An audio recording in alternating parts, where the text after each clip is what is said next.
Well, hey modelers, how y'all doing? We got something very, very cool to show you.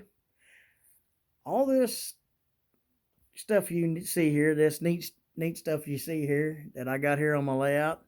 One thing I didn't have on my layout that I wanted, and I finally went and got, and that was a signal light.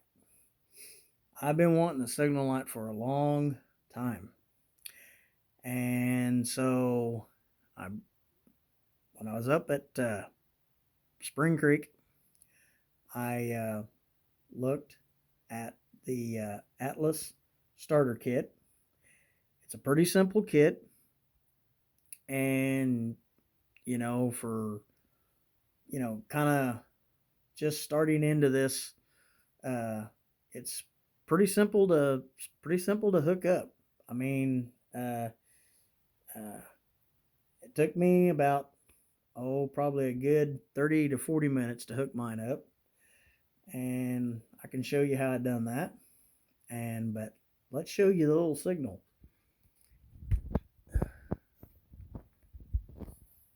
You might not see the colors too well, or if you get too close to it, you're going to see on the camera, as the cameras don't do the justice like your naked eye sees. But right now she's red, and with my Atlas 215 switch, I can do this. I've got there's four switches on this 215.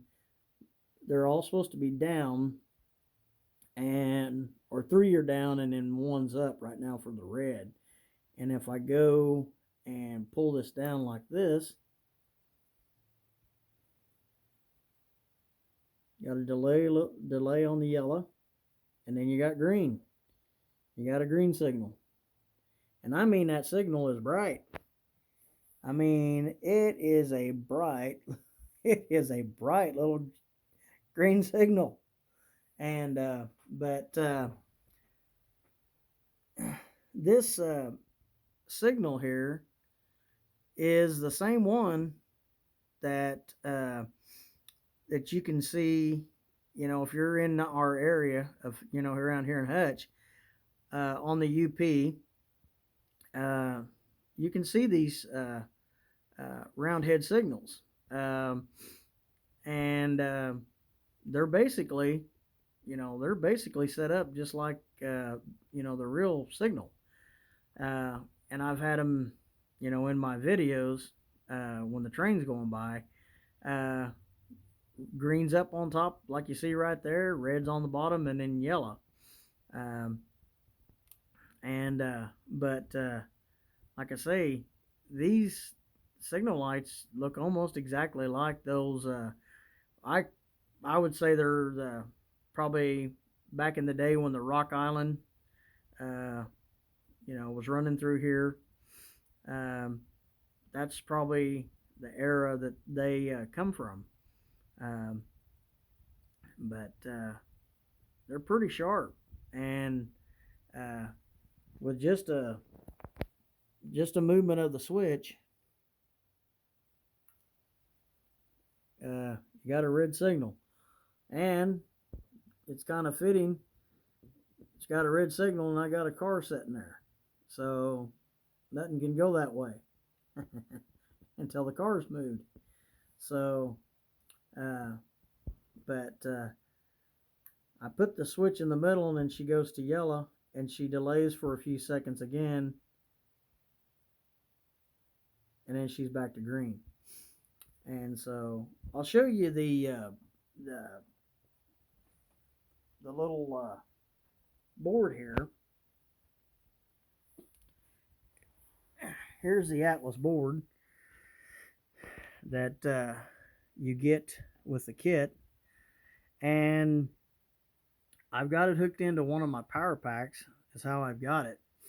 And you take what I used was Kato wire, the small Kato wire that would go to your track. I used this wire here. If you look here on the pamphlet, let's see. If you look on this pamphlet, I'll turn it this way. This way you can see it a little if this my phone will focus. You take two common wires, which would be the white wire, the Kata white wire, and where your power pack end is, you would splice those together, and you take one white wire and go to your right here. This is where the white wire goes, right here, and then they're showing purple on the illustration in here, but you can use like a brown wire, which I used. And so, and that goes on number one. And then the red goes to your power, and then the black or the two white wires, Kata wires, go to the common. I mean, it's an easy hookup. The only thing that's kind of a bare butt is I use some of these spade plugs here, and they got to be pretty pretty narrow or pretty thin. I mean, not very wide to fit into these where that panel's at there. That one there, I had to do some trimming to get it to fit in there, but I got it to fit. But or spade plugs, I guess you call them. Atlas does make a set of spade plugs that fit perfectly into this 215 switch, and so like I say, you can get them, or if you do some trimming or some filing on these spade plugs that's got protecting, like I've got on there, you can use them too. You just have to narrow them down. This one here, actually, I didn't have to do any filing or anything with it. This was a Kato spade, but this one here, I had to do some filing on it. But when I flip this again, this might show here.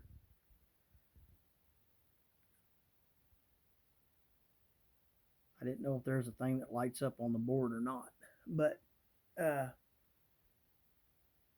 she does change from I think this just tells you that she's lit up or that she's working.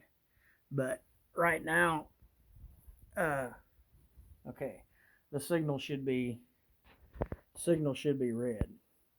But this is a cool little signal. I mean, for somebody that that wants a signal, somebody wants a signal on their layout, and they don't want it complicated.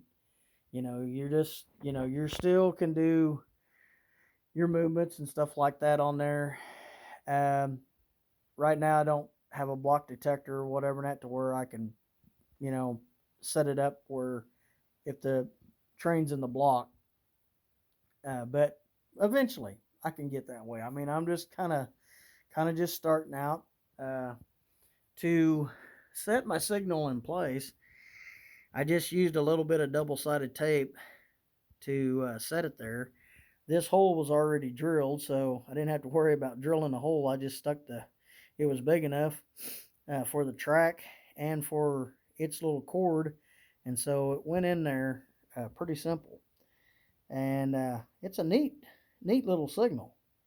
I did have to turn it a little bit. The signal is kind of turning that way, but that may be just the way it was when it was manufactured. But at least I've got a signal on my layout, and I'm just jumping up and down about it.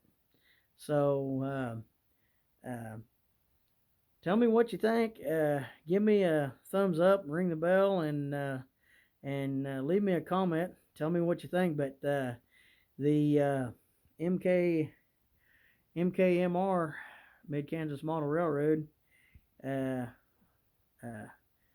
scale has got a new signal on it, and so we're going to have as much fun with it as we can.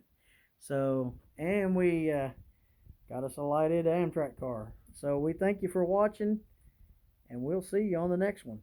Bye for now.